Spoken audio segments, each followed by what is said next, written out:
Hello, thanks for rejoining us. I know after lunch sessions are always often tricky when tummies are all full and bodies and minds are quite drifting away into our digestive system. We do have 4 presentations this afternoon, which in my view, or probably in several ways, will be adding to sort of the discussions we'll be having from these morning sessions on industrial policy instruments in the context, or probably to also counter climate change and its impact. My name is Elvis Avenyo. I'm a senior researcher at CCRED and also a senior research associate at the South African Researcher in Industrial Development. I've been moderating this afternoon session on industrial policy instruments to counter climate change impact. I'll briefly introduce our speakers. We have Sumayya Goga, who is a senior researcher at CCRED. Sumayya is, her interests include industrial development, political economy, and inclusive growth. Previously, she worked at the Development Policy Research Unit at the University of Cape Town. Sumayya has also a master's in commerce and a Bachelor of Business Science from the University of KwaZulu-Natal. Our next presenter will be Rex Asiama, who is a PhD candidate at the SARChI Industrial Development. And his research focuses on structural transformation and change and deindustrialization in African countries. Our third and fourth presenters who happen to be online this afternoon are Katrina and Simon. Katrina is the program manager at the World Law Institute, a South African-based NGO. Prior to this, she worked as a climate justice researcher at the IEJ. During this time, she contributed also to political economy and political ecology approaches of just transitions, including working closely with union federations such as the COSATU to develop its just transition blueprint. She has a BSc honors in biological sciences from the University of Cape Town and MSc in environment, politics and development from SOAS, University of London. Her research interest focuses on social, environmental, and climate justice. And then we have Patrick as well, who will be, I'm not sure, maybe co-presenting with Katrina. Patrick is a program associate at Climate Strategies based in the Netherlands. Prior to this, he worked as a researcher and research assistant to various institutions, including the Parliament of South Africa and the Energy Systems Research Group. He holds an MSc Development Studies from London School of Economics and a BA Studies from the University of Western Cape. Patrick is interested in the nexus between industrial and climate policy, and his master's thesis was on South Africa's changing energy sector, a case study of renewable energy independent power producers procurement program through the lens of social structure of accumulation theory. Simon Robert, who is a professor also at CCRED, is a global practitioner at the University of Strathclyde and visiting professor at the Institute of Innovation and Public Purpose, University College of London. He has worked extensively on issues of industrial development, trade, regional and global value chains, competition, economic regulation in Southern and East Africa, advising governments, competition authorities, and regulators. From 2021, Simon has been establishing an African observatory market house at CCRED, focusing on agro-food markets in the context of climate change. Simon was an economics director at the UK Competition and Markets Authority between 2019 to 2020, and the chief economist and manager of the Policy and Research Division of the Competition Commission of South Africa from 2006 up until 2012. He has been closely involved in developing competition regimes across Africa. He has also testified as an expert witness in a number of major cases in South Africa. Simon has edited 7 books, a number of journal special issues, and published more than 70 peer article and book chapters. So we'd have our first presenter, Sumayya, to run us through her presentation. Thank you. Good afternoon, everybody. My name is Sumayya Goga, and I'm a senior researcher at the Center for Competition Regulation and Economic Development. This is a paper on climate change policies and trade implications for industrial policy in South Africa. It's a paper written by myself, Jason Bell, and Nishal Robb. and it was written towards the end of last year and the beginning of this year. Essentially, what we're aiming to do with this paper is to look at the impact of climate change policies, particularly the impact of climate change policies in the EU, which we know is most advanced in terms of climate change policies, and the implications of those policies on trade for South Africa. So what I want to do first is just frame the issues a little bit. To begin with, we have to acknowledge that the challenges posed by climate change, both in terms of adaptation and mitigation, are as a result of the industrialization of developed countries. So there is already, in a sense, significant inequity in that the challenges and the resources that developing countries have to put into dealing with climate change issues are as a result of what has happened in terms of industrialization by developed economies. However, climate change policies and climate change itself has far-reaching implications for developing countries like South Africa. And this is for a number of reasons. Firstly, on the adaptation side, we know that for regions like Southern Africa, they are expecting to be hotter and drier, and that they have fewer resources for adaptation. So in South Africa, for instance, we know then that a number of sectors, including sectors like mining, water, energy, etc., will be impacted severely as a result of hotter and drier conditions, as you see in the climate national climate response strategy. And when you overlay that in terms of the resources available, the political dynamics, the impact of COVID-19, etc., there is a real challenge in terms of adaptation. Secondly, we know that South Africa, as a result of historical circumstances, has a very intensive energy mix. Therefore, the amount of resources and the kind of resources required for mitigation is very expensive because of the the energy intensity of the production mix in South Africa. And then thirdly, South Africa, of course, the energy mix is very carbon intensive, so the mitigation path itself is expensive. So not only is the energy mix in South Africa expensive, but the economic structure in terms of the production mix is also hugely energy intensive, which makes the mitigation path in South Africa particularly expensive. Now, how will mitigation policies being developed in developing countries affect countries like South Africa? There are a number of kind of pathways in which this will happen. In the first instance, it will reduce demand for certain types of goods. So, for instance, as developing countries develop policies around movement away from traditional internal combustion engine vehicles towards electric vehicles, you will see a reduce in demand for certain types of vehicles, and therefore a reduce in demand for certain kinds of products. In addition, as consumer preferences change as well, you will see a reduce in demand. So as you see increased awareness around sustainability initiatives, increased awareness around products that are sourced sustainably, etc., those also impact on demand. Secondly, there's an impact on the rules of the game. And when we talk about the rules of the game, we're talking about things like the carbon tax. So a carbon tax which imposes a tax on products will impact on the rules of the game by impacting on the competitiveness of certain products. And then finally, mitigation policies pull in the opposite direction of policies aimed at structural transformation. And therefore, there is a need to transform the industrial base beyond energy intensive resource-based sectors. So that's really around framing the issues. South Africa is an outlier in some senses, and you see that quite starkly from this graph. While high-income countries, in terms of their electricity production from coal sources, has declined over time, whereas the group of middle-income countries has increased, though only to around 50%. South Africa still stands starkly very, very high.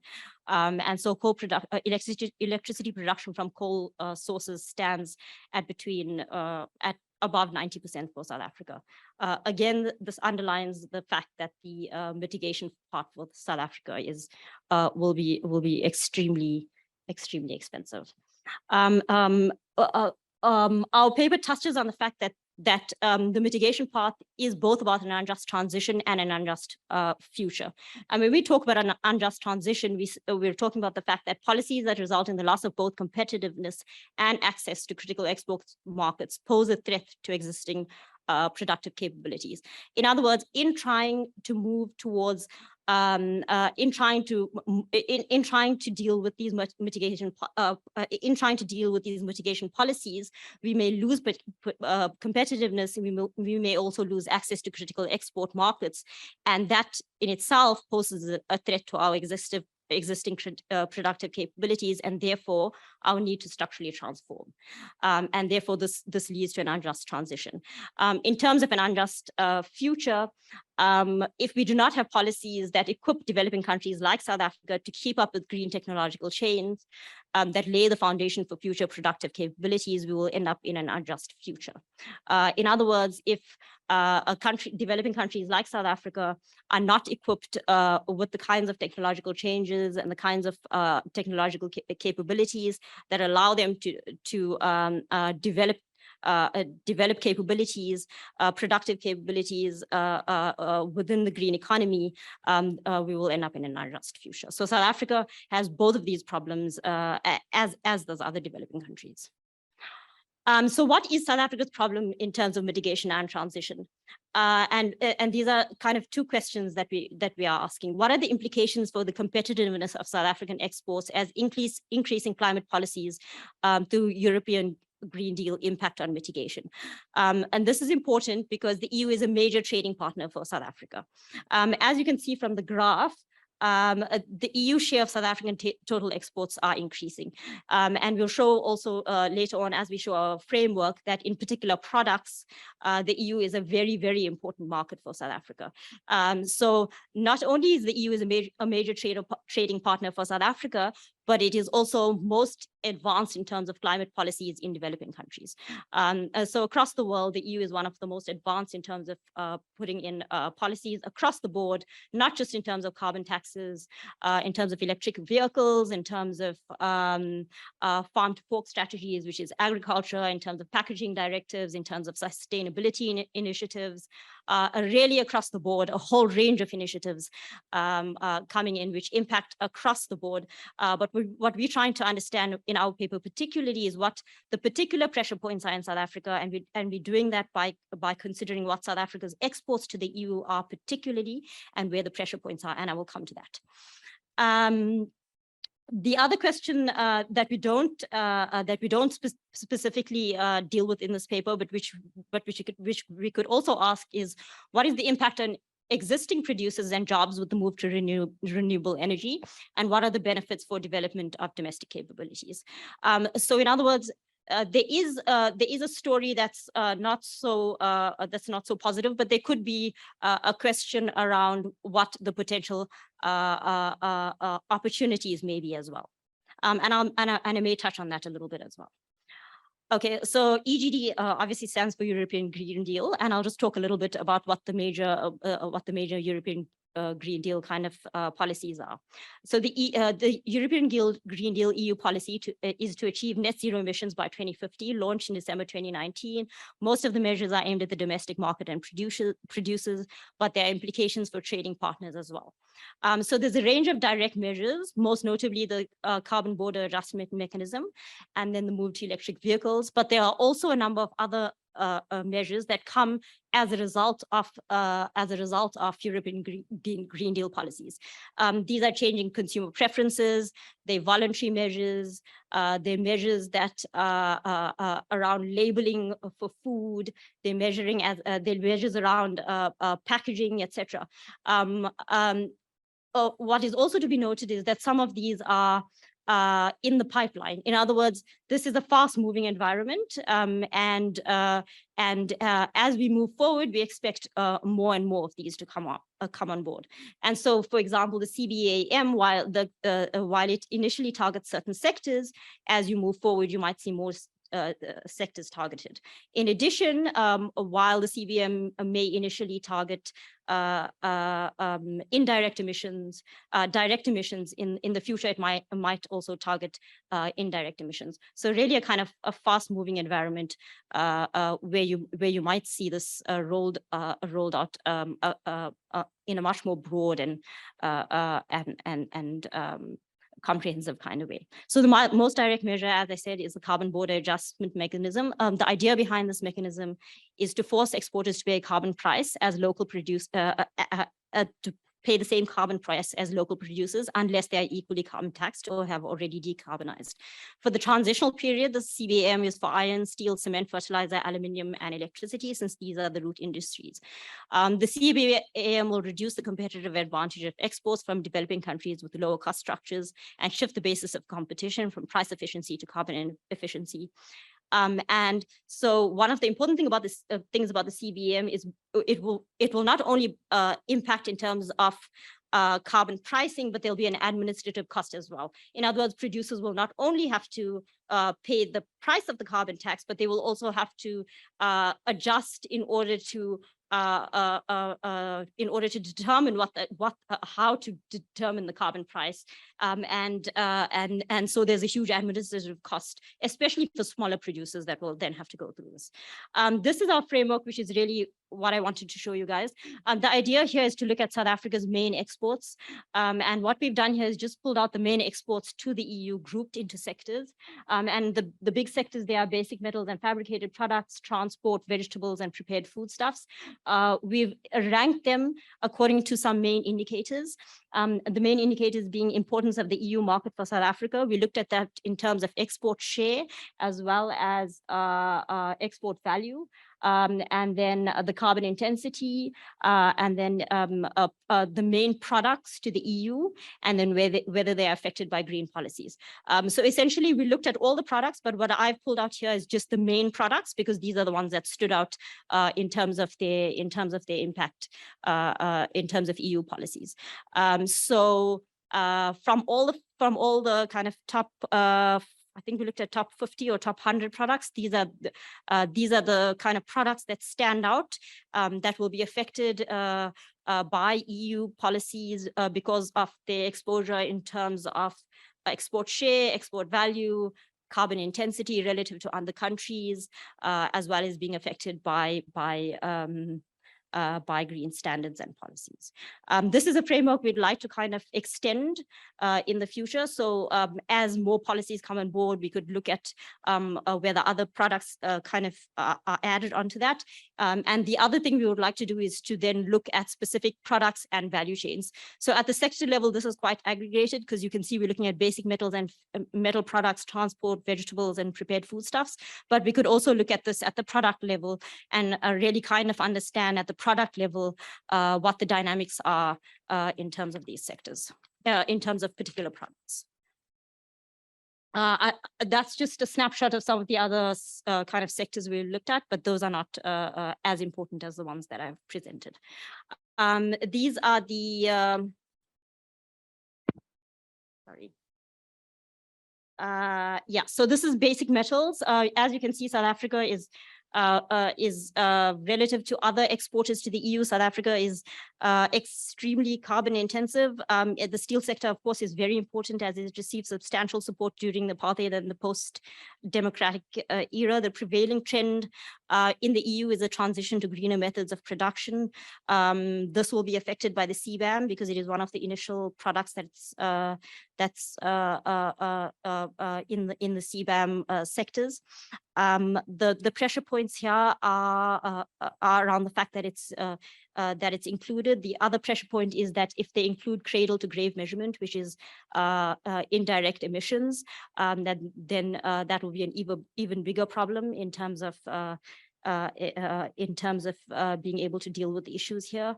But we do note that there's an opportunity here as well as there is a movement towards renewable energy and renewable energy products, products such as steel, aluminium, etc., might actually become more in demand as these products are being demanded. And so to move towards a greener, green steel, a green aluminium, etc., might be a kind of opportunity for South African producers. So we can kind of think about that. Sorry, was I showing you transport? This was steel. This is transport. Transport, we know there's a move towards electric vehicles. South Africa is not very well placed here as well, of course, because basically electric ICE vehicles are being kind of phased out. Electric vehicles have fewer parts than combustion engines. Around 33.4% of South Africa's components at risk of being replaced, and catalytic converters at high risk. And finally, food and agricultural products, and I'll go through this quite quickly. This is from the Farm to Fork strategy launched in 2020. It aims to reduce the environmental impacts of the EU's food system. It's a reduction of fertilizer, pesticide, fertilizer, antibiotic usage, etc. There's also a proposal for a legislative framework for sustainability in food, and it's expected to cover, among other things, chemical pesticides, levels of carbon embodied in the EU, reduction of excess nutrients, front of packed nutrition, and sustainability usage. For South Africa, the main issues are around use of pesticides, carbon taxes in the future for certain kinds of products, and I think those ones are potentially to be included in the CBAM would be wine, sugar, and wool products, and then of course packaging requirements. There's also a range of private sector initiatives, namely the Sustainable Nut Initiative, the Sustainability Initiative on Fruit and Vegetables, and the Sustainable Juice Covenant, all of them taking sustainability, climate mitigation standards into account, traceability, environmental risks, and whether things are sustainably sourced. So all of these raft of measures, particularly in the food sector, reinforces and raises barriers to entry for small producers in accessing markets.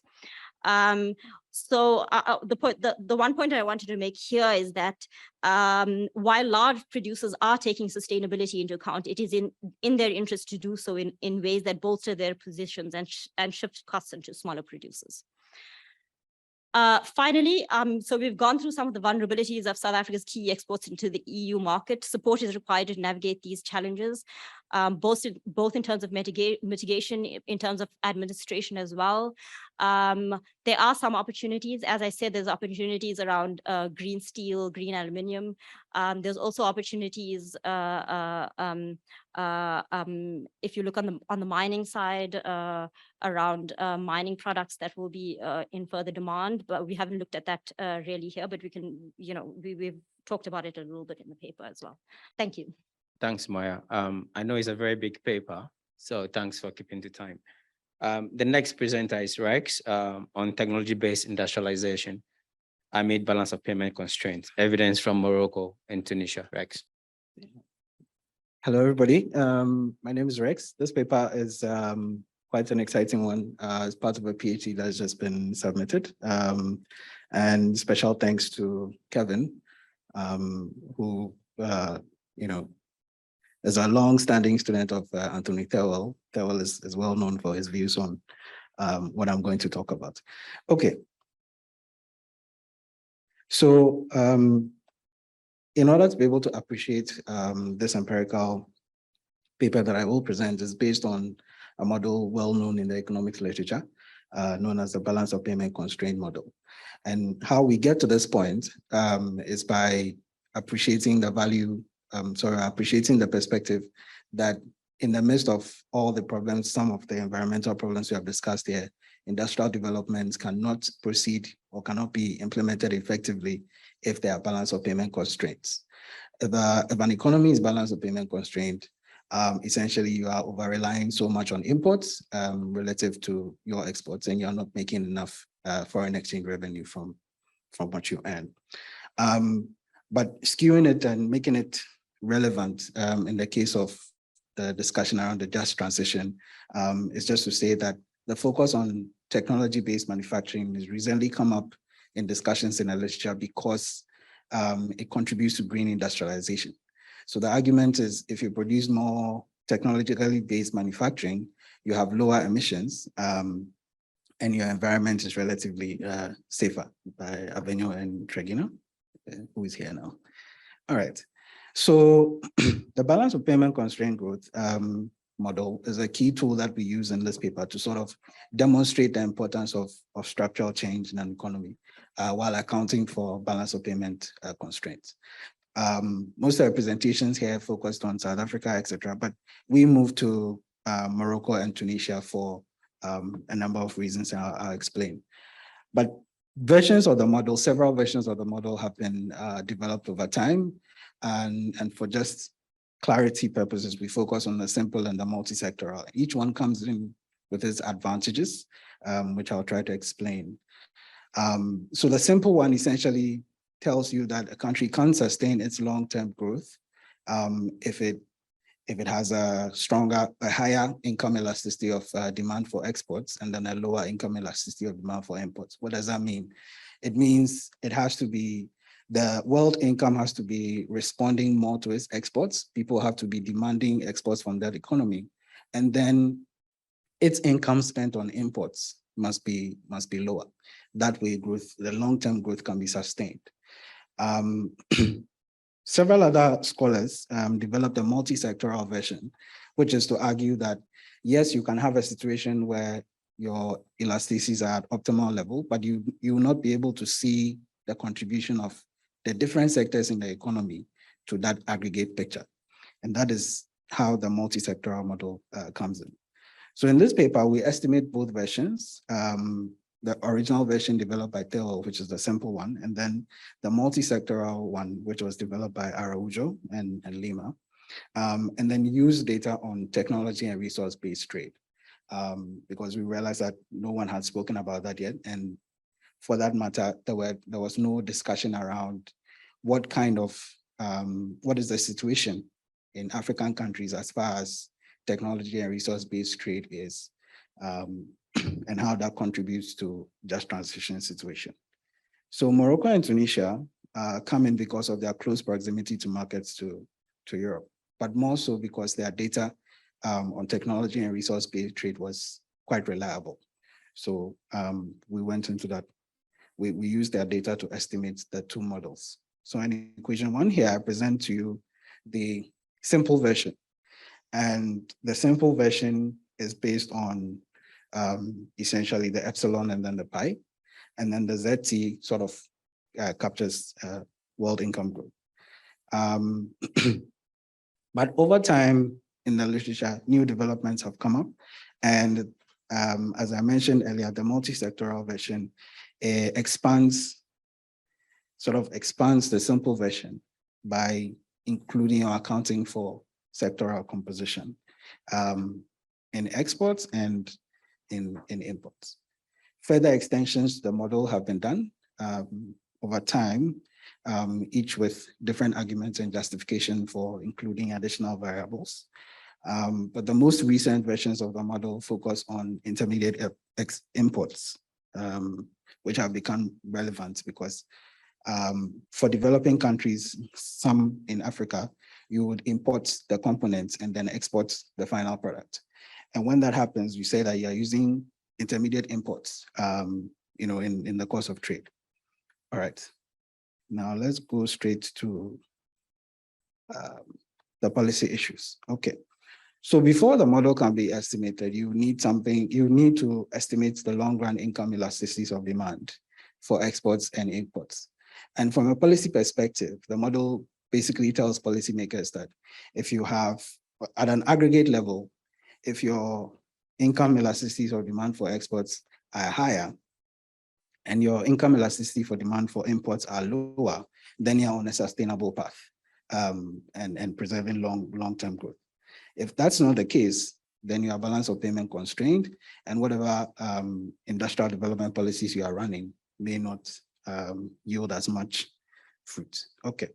Now, before the recommendations of the models can be taken seriously, it's important to also see their predictive capacity and see if they're able to predict the long-term growth or growth itself well enough. Why? Because there's already data that has been collected on growth of these countries over time. And the model, if it works well, it should be able to give you figures that are close to the actual data that already exists. The test of predictive capacity is actually based on tests developed by McGregor and Swales. And Leon and Ledesma also used that test for the Spanish economy. And it actually worked well in this case. And so we realized that the models predict well. And based on that, the policy implications that I'm going to discuss are part of our key conclusions. All right. So in this table, I present to you both the long-run income elasticities of demand for exports, as well as the sectoral shares, because the multi-sectoral version of the model required us to pick data from sectors. Now, 4 sectors specifically were considered based on the technology and resource-based trade data. And that is, so HTX there represents high-tech exports, LTX represents low-tech exports, MTX represents medium-tech exports, and RBX represents resource-based exports. Now, in the first row, on the first row, and then also on the third row, you have income elasticity. And essentially what it tells a policymaker is you go to the sector whose income elasticity of demand for exports is highest. So in this case, in the case of Morocco, they would have to stick to medium tech exports, because that figure 3.436 is highest out of the lot. In the case of Tunisia, they would have to shift resources to high-tech exports, which 2.5151 is the highest out of the lot. We see a similar situation. The opposing situation is in the next table, which shows us the income elasticities of demand for imports for both countries. And in this case, what it tells a policymaker is you focus on the sectors whose income elasticities of demand for imports are lowest, because you want to be able to minimize your dependence on imports, which you are paying for with your own income, and rather bring in foreign currency, which is basically purchases from the rest of the world's income. So in this case, in the case of Morocco, they would have had to go to high-tech imports. HTM stands for high-tech imports. And then in the case of Tunisia, they will stick with RBM, which is resource-based imports. LTM represents low-tech imports, and MTM represents medium-tech imports. All right. Now, looking at the two tables, there's another issue that comes up, which is the contribution of the sectoral shares. It is not enough to just focus on a sector, irrespective of its elasticity, if you do not have existing resources in those sectors already. And so from this table, we actually see a sectoral composition in Morocco, as far as medium tech exports are concerned, are actually quite high. So they are lucky in that case. They have a bulk of resources already in medium tech exports, and the income elasticity of demand is actually high there, so they could stay there. But in Tunisia, it's not the same case. Even though they have a bulk of resources in medium tech exports, the income elasticity of demand is highest in high tech exports. Now, it does make sense if they do shift resources into high tech, because there's several arguments in the literature about how countries that produce high tech or that are on a high tech manufacturing path are able to grow consistently and faster.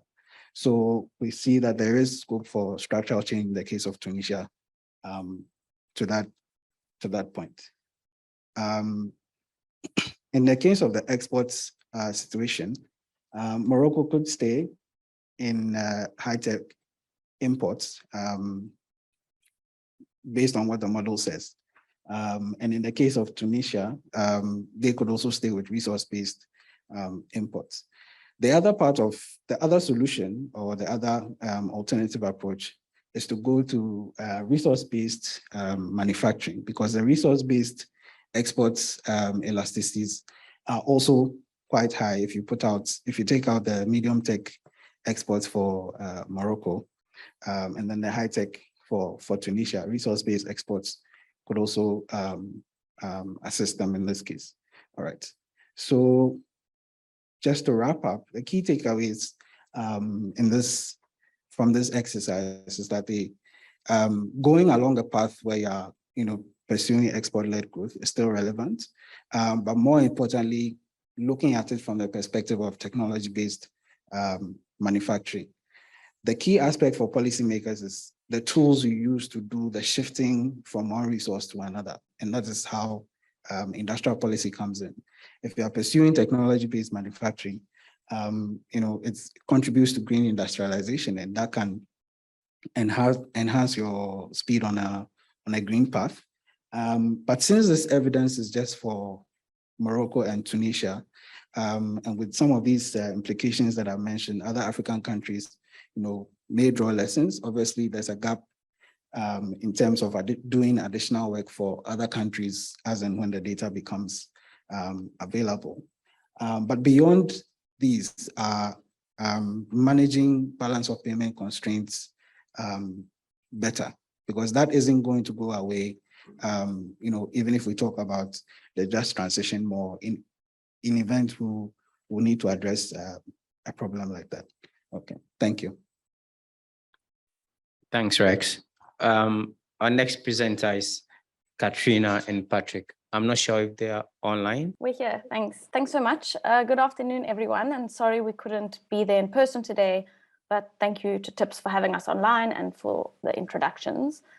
So my name is Katrina, and together with my co-author Patrick, we will be presenting our paper on industrial policy for recycling, the case of the renewable energy sector in South Africa. Next slide, please. So as we know, a low carbon just transition of the electricity sector is necessary for South Africa to meet its Paris Agreement commitments, but also to avoid the negative effects of international trade measures, such as the EU's carbon border adjustment mechanism, as was discussed by one of the previous speakers. If we are to achieve this, we need an estimated 70 gigawatts of renewables by 2030 and almost 240 gigawatts by 2050. But if poorly managed, this transition could not only have negative social implications, but also environmental ones, resulting from the increased extraction, production, and ultimate disposal of solar panels and wind turbines. One of the frameworks for trying to address these impacts is the circular economy approach. And in this paper, we investigate the applicability of this concept to renewables in South Africa with a focus on recycling of solar panels and wind turbines. Next slide, please. So just to quickly go over, what is the circular economy? There are a variety of definitions, but this one captures a more comprehensive understanding of the term. It is an economic system that replaces the end-of-life concept with reducing, alternatively reusing, recycling, and recovering materials in production, distribution, and consumption processes. It operates at the micro, meso, and macro level with the aim to accomplish sustainable development, thus simultaneously creating environmental quality, economic prosperity, and social equity to the benefit of current and future generations. So in essence, what it is it proposes a paradigm shift away from the linear extract, produce, use, and dump model, which defines our existing economy. Next slide, please. So as I mentioned in the definition, the circular economy approach is linked to the three environmental, economic, and social pillars. You can read the kind of full list of asserted benefits in this table, but in essence, the environmental benefits relate to reduced extraction and waste, the economic benefits to increase profitability and efficiency through a variety of mechanisms, and the social benefits to jobs and reduced social harms. There have also been criticisms of this approach, ranging from a critique of its more reformist nature, which lacks transformative potential, to the fact that the economy can never be truly circular, given the laws of thermodynamics and simply the practicalities of material cycles. For these reasons, primacy is placed on the reduced part of the circular economy, linked to overall less production, improved efficiency, longer lifespans, and increased repairability. Next slide, please. Despite this, one industry that absolutely still needs to grow is the renewable sector if we are to address the climate crisis. But as mentioned, this will have an environmental impact. So globally, by 2050, The low carbon transition in the electricity sector alone could increase total mineral requirements by between 200 and 900% and produce between 60 and 78 million tons of solar PV waste alone.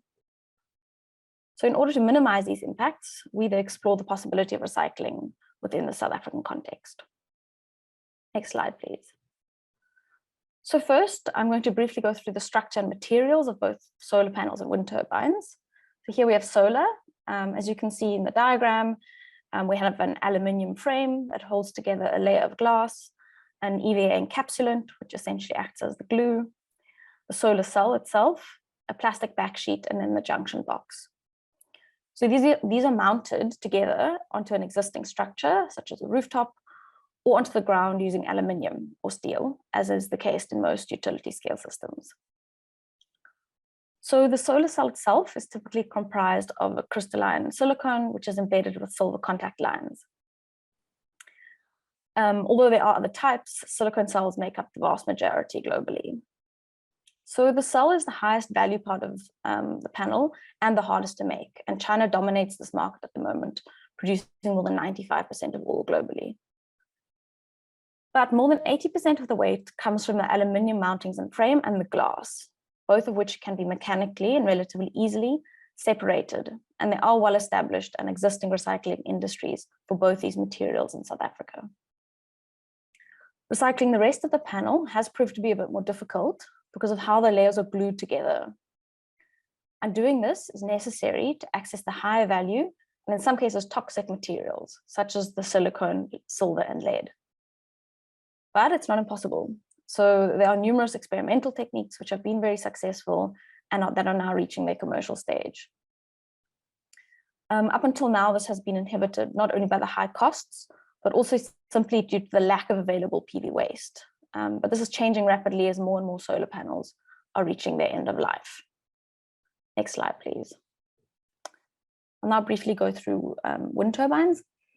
So although there are some differences in wind turbines, they generally consist of the foundation, the tower, the rotor, which includes the blades, the hub, and the blade pitch system, the nacelle, which contains the generator, gearbox, control system, and drivetrain.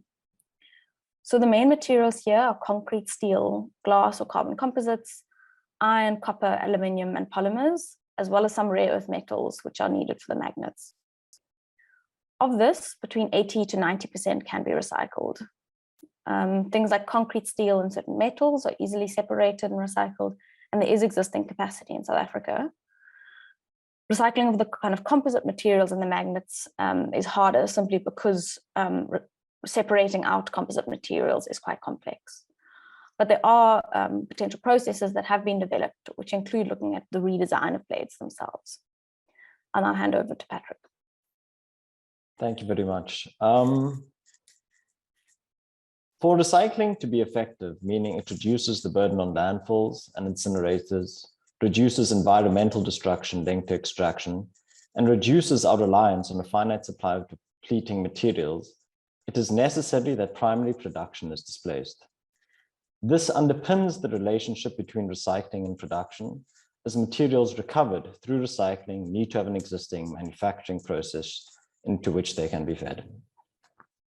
When applying this logic to the South African wind and solar sectors, it is clear that the current manufacturing capacity in the country is insufficient. For the wind sector, 3 local tower producers have been established since 2013, with one being shut down, and one rotor blade plant closed down in 2012 after never really getting off the ground. In the case of the solar PV sector, despite over 75% of mounting structures being locally produced and 2 local module manufacturers having been established, for the former, the value added and overall value of the product is relatively minor. And in the case of the latter, the market share is simply insignificant. Overall, the reality is that the majority of components that are used on South Africa's wind and solar farms, particularly those that are more complex and of higher value, are imported. Therefore, the first step to improving circularity and increasing levels of recycling in South Africa's renewable energy sector is developing local material production and component manufacturing capacity. Currently, there are several barriers to the development of a significant solar or wind manufacturing sector in South Africa.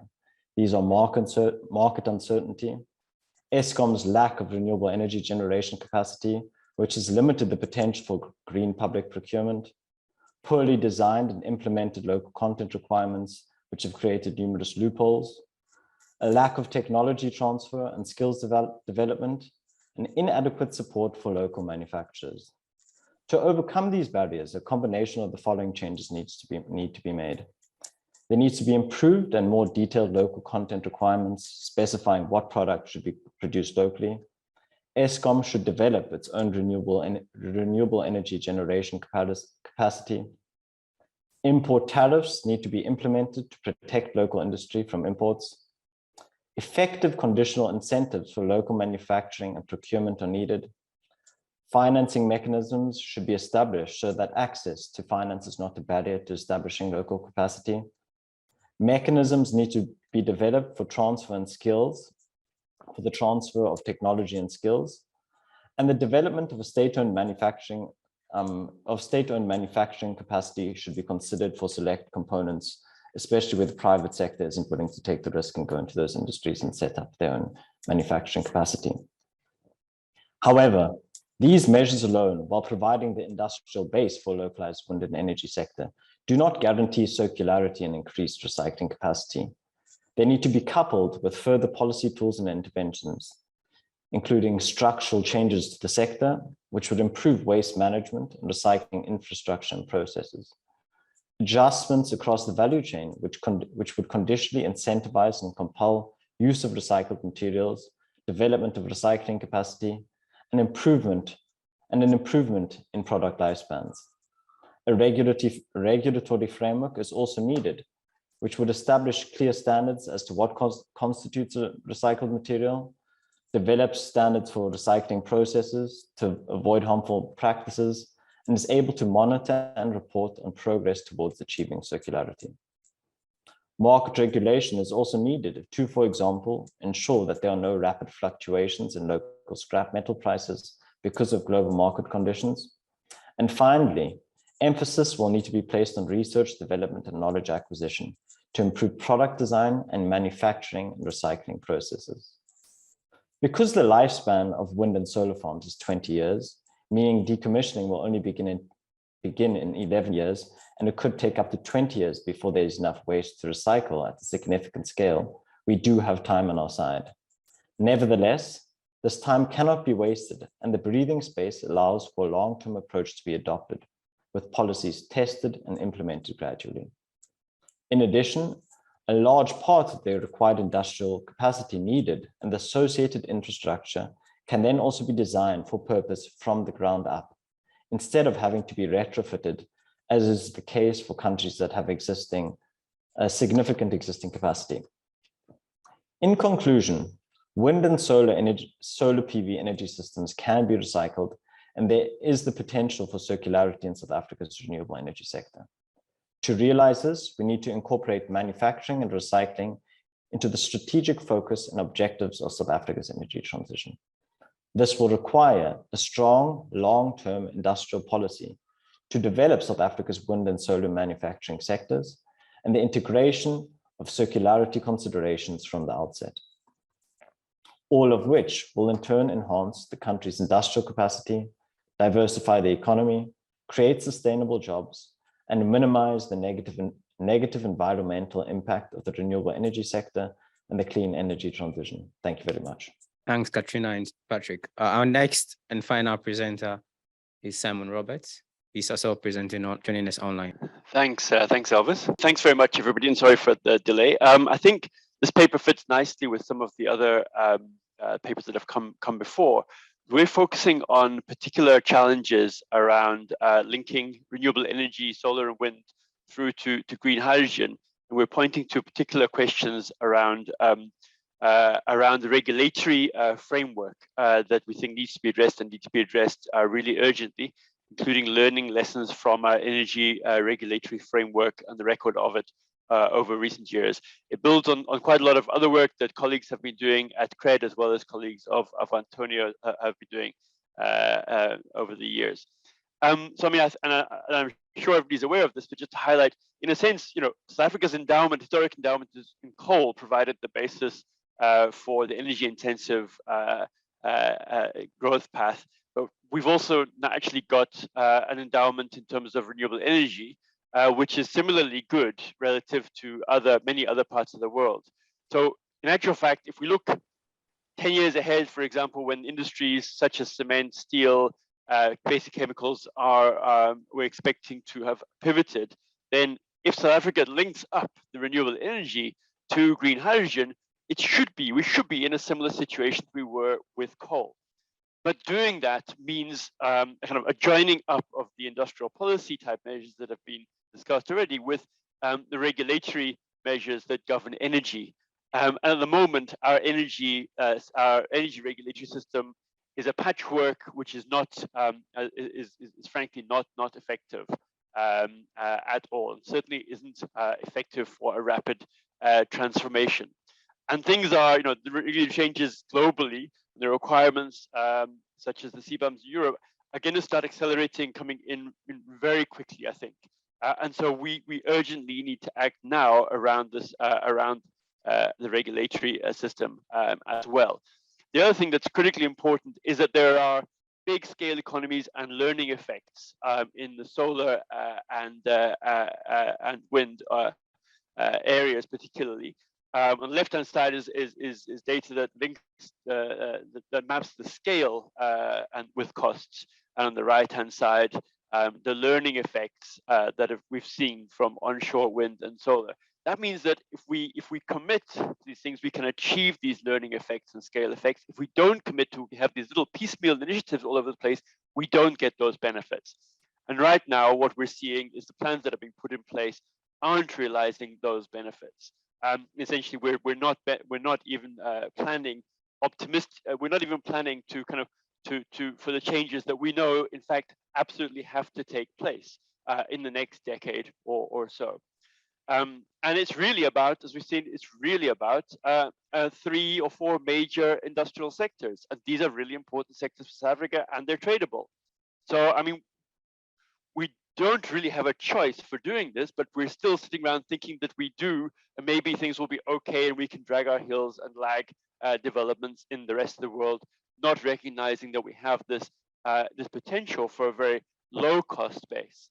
And so we need to be thinking about this essentially as a kind of growth and reindustrialization strategy, because the scale of the mobilization of investment is critical to achieving the low cost base that we want to realize at the end. And I would argue that far from focusing on the local manufacturing of individual components, we should be thinking about how to have a massive investment which is enabling our chemicals and steel industries to be low cost with hydrogen. And that's much more important in the immediate term.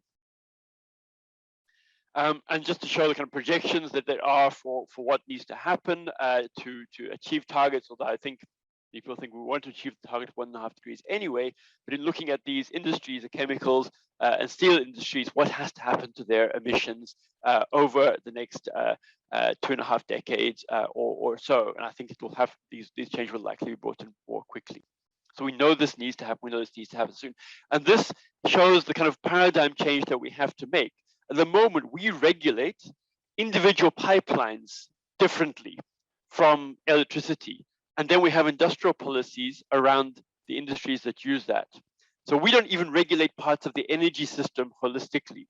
And yet we've got to move to a system where we're regulating renewable energy in a systemic way together with the storage and transmission infrastructure to support the transformation that's happening for the industries, including liquid fuels for heavy transport, trucks, etc.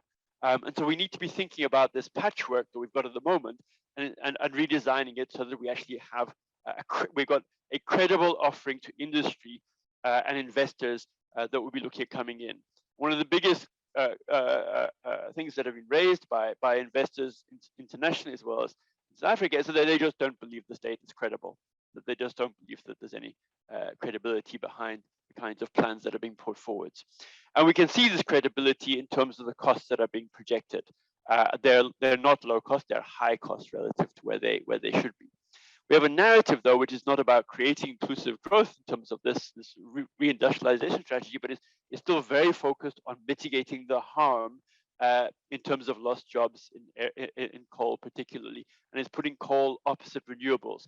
If we growing this demand, then the energy we need, it supports this massive investment, will still be, of course, as many people have pointed out, we'll still have coal-fired power stations. There'll still be an industry around that. What we're talking about is a massive growing demand for renewable energy to support the kinds of hydrogen that we would require.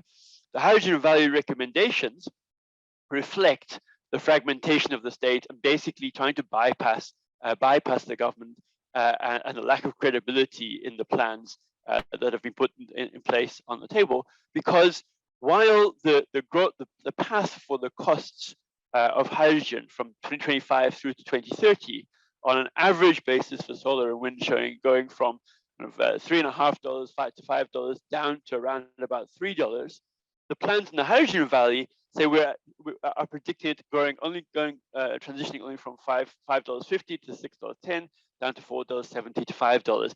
In other words, we are planning to have above average costs for hydrogen in 2030, even while we are one of the places with the yields that we have the best in the world. Now, of course, there's all sorts of things that underlie this. One is conservative learning assumptions. In other words, it's not going to happen fast enough at the scale so that people believe that we're going to have those learning effects.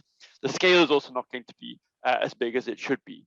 The grid assumption is in actual fact, they're going to bypass the grid, not use the grid, bypass it completely.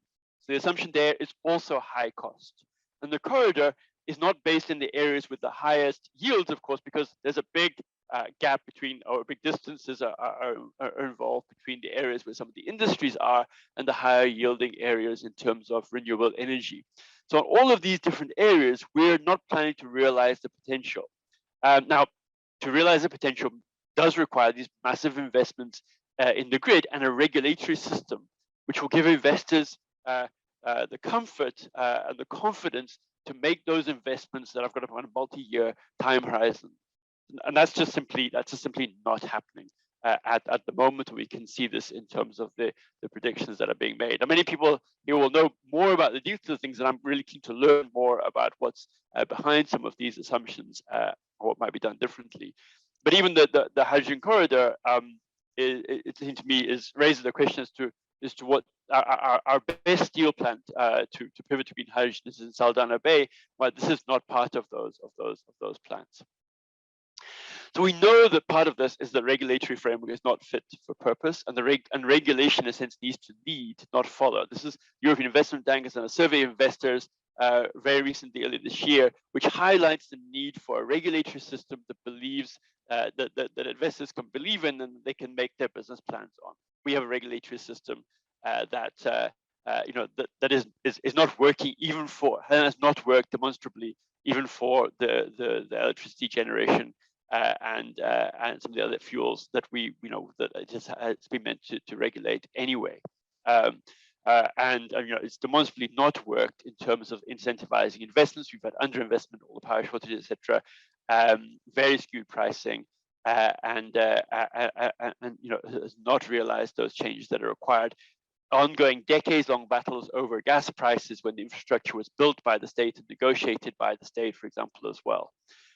So we have a regime which is not remotely fit for purpose for a kind of dynamic incentivization of investments that are required, coordinated across this. And it doesn't seem to me, and we don't necessarily have the answer, but it doesn't seem to me that we're even starting to ask the right questions around regulation, the role of regulation. And so what we're suggesting is that we're going to think about regulation in the context of an entrepreneurial state. We've got to think about regulation as setting the rules of the game, for the game that's going to be played in the future. We have to think about it in the context of a system of regulation that we've essentially copied from the 1980s and 1990s in Europe, which is static, which essentially works on the basis that you've got your investments, you're maintaining them, and you're trying to work out what the appropriate price cap is to maintain that system that you have in place already. and is not looking at how to incentivize these changes or link them across to the big changes that are happening on the user side. In a sense, we suggest that this is akin to what's happening with digital platforms. If you look at what's happening with digital platforms internationally, you started off by having competition cases which take 10 years to resolve. By the time you resolve the case, the applications you're talking about are irrelevant. And instead, what we're seeing is laws that are being brought in to reinforce and bolster competition authorities as independent regulators, not really as ex post enforcers, but independent regulators, to set rules and adapt them in an ongoing basis to try and generate the outcomes that we want to see. And so it's, and that's what we essentially need also in the energy space. We need a kind of effective administrative system for decision making, which is transparent and independent, but recognizes the uncertainties that are there and includes ways in which we can take these decisions relatively quickly, but independently and transparently, and also in a sense a kind of arbitration type model, which would say this is what we need to decide, these are the issues, this is the data, and we'll be able to take those decisions. If we go the adversarial route, not that's what's meant to be in practice, it's meant to be in practice administrative system, but if we see how it's actually worked, then you have endless uncertainty around the decisions and the outcomes of the regulatory decisions over time, which is very, obviously has very negative effects for investment. So we're sitting with this huge opportunity. In actual fact, we're sitting with this absolutely imperative because our industries need to switch, and I think we're not necessarily focusing on the regulatory changes that are required, which would unlock a massive investment case, including in transmission, but from the generation through to users. And questions that we are putting on the table very much around how those coalitions need to be built around the changes that are required. We can see this happening to an extent with the initiatives being put on the table, but those initiatives reflect a deep pessimism in the role of the state. And we would say that we need to take a cold hard look at what the role of the state has been, but work out how it can be reconfigured, particularly in the regulatory space, as independent institutions, to be able to take these rapid decisions. Thanks very much. Thanks, Simon. We've run into our afternoon tea time, so I'd like to open the floor for questions.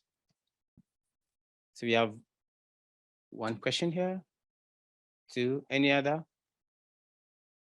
Three. All right, so start off.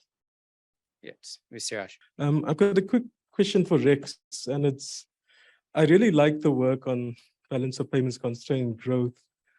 But I don't know much about the Tunisian and Moroccan economy, but looking at the South African economy, when you're looking at the balance of payments, particularly the current account, a lot of what's happening in the current account is happening on the financial transfer side, not on the trade balance side.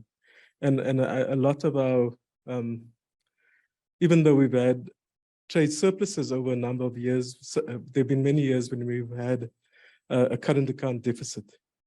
And so I'd be interested to hear if you've thought about including that. And that it's directly linked to the kind of work on financialization, but also financial cross-border capital flows, because once the money portfolio flows come into our bonds or into our equity markets, we pay dividends and profits get repatriated, and a lot of that happens on the current account. So it's not only in the trade account. So maybe something worth thinking within the balance of payments constraints. Are constraints coming from the financialized side, or are they coming from the actual trade and real side of the economy? Thanks. Hi, thank you to all the presenters. My name is Wandi Lilinda. I'm from Toyota, South Africa. I've just got two quick questions, one for Katrina and Patrick, and then one for Sumayya. Katrina and Patrick, I know you briefly touched on this, but I'd like to just hear a bit more on the importance of localization being key to push forward the circular economy in South Africa. I know we're already in a state where the extended producer responsibility regulations are out, and this is a key topic at the moment. So I'd really like to just understand that relationship between localization and improving of recycling. And then Sumayya, on your side, I'd just like to thank you for your presentation. I'd want to just get some more insights in terms of, does your paper make any recommendations in terms of kind of, you listed all the risks and kind of the implications of the EU regulations, but yeah, what are some of the recommendations coming out of your paper to kind of mitigate those risks? Thank you. Sorry, we have one extra, and then the presenters. Thank you. It's Rita Ndlovu from the NUM. Mine is for you, Sumayya, on coal production, the costs of coal production. You did mention that it's very expensive in South Africa. Comparing to other countries, it's way up there. I just want to find out what is causing that. Is it inefficiency on the part of the supplier, or is there something else? Thanks. Well, thanks. Rex, yes. Yeah, thanks, Siraj.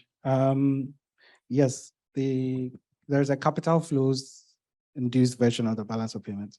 It's recently been done by a guy named Lee. He did it for Vietnam, and he does a comparison with other versions of the model. So you can look at how the financial data contributes to BOP constraints versus trade. The challenge with these models is almost always the reliability of the data. If there is enough for South Africa, it actually can be done. And that also opens up, a new conversation about, the extent to which financialization contributes to a problem versus the constraints on the trade side, and how that manifests itself in the real sector. In this paper, we actually just kind of try to link the real sector issues to the green transition issue. But then once we talk about the financialization side, it can also look quite interesting, yeah. Thank you so much. On the recommendation story, so we didn't go so far as recommendations, but there are a few thoughts from my side. So for example, around the steel, Simon and them's work on green hydrogen, I think is important, linking the green hydrogen story and the reindustrialization story to mitigation, and that kind of thing I think needs to be explored. Around the electric vehicles, I think greater engagement around the multinationals and what's happening around the value chains there, I think is important. And around agriculture, so we identified kind of 4 main kind of exports that go to the EU, and that's grapes, citrus, fruit juice, and I can't remember what the last one was. Wine, that's it. So I think where I think our study should go next is in terms of looking within these particular products, and how these particular products are placed in terms of mitigation, and how the associations are dealing with mitigation issues, the kind of technologies that they have in place, the kinds of programs they have in place, etc. That's why, in some sense, we do feel that our study was at a bit of a high level, and that we needed then to take it one lower and kind of go into a more product level. But certainly some things that I think we can do further. In terms of the coal production story, I think what I was trying to say is that not so much around the costs of coal production, but that South Africa's energy mix is much more coal production based than other middle income and high income countries. So much less diversified than other countries. Katrina and Patrick, any reactions from you? Yeah, sure. Firstly, thank you very much for the question. So in terms of the relationship between recycling and production, the key or the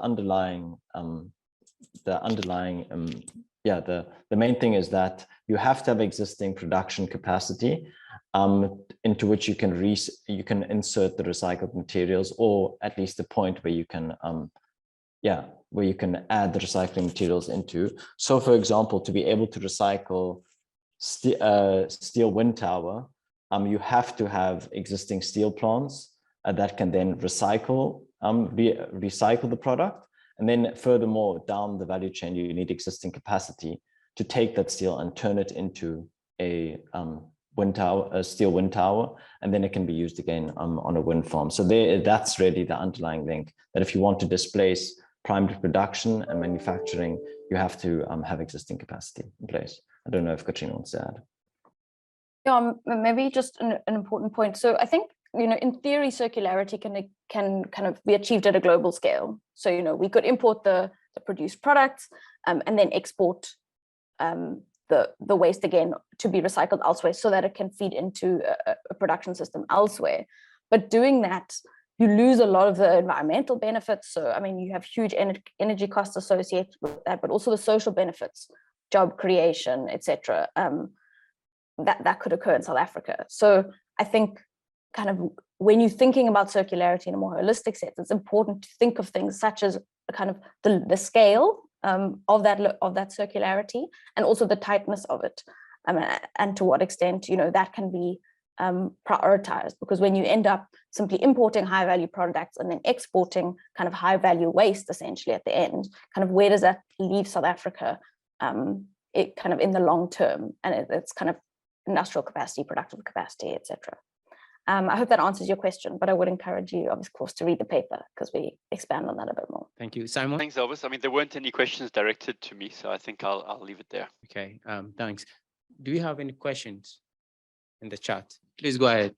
Okay, yes, I managed to open my line. Yeah, let me say, I'm a little bit disappointed with regards to the approach that we are taking with regards to polysilicon, because presently we are importing this photovoltaics, and so far South Africa is actually thinking big of making sure that our roofs become an asset with regards to putting all this kind of solar panels.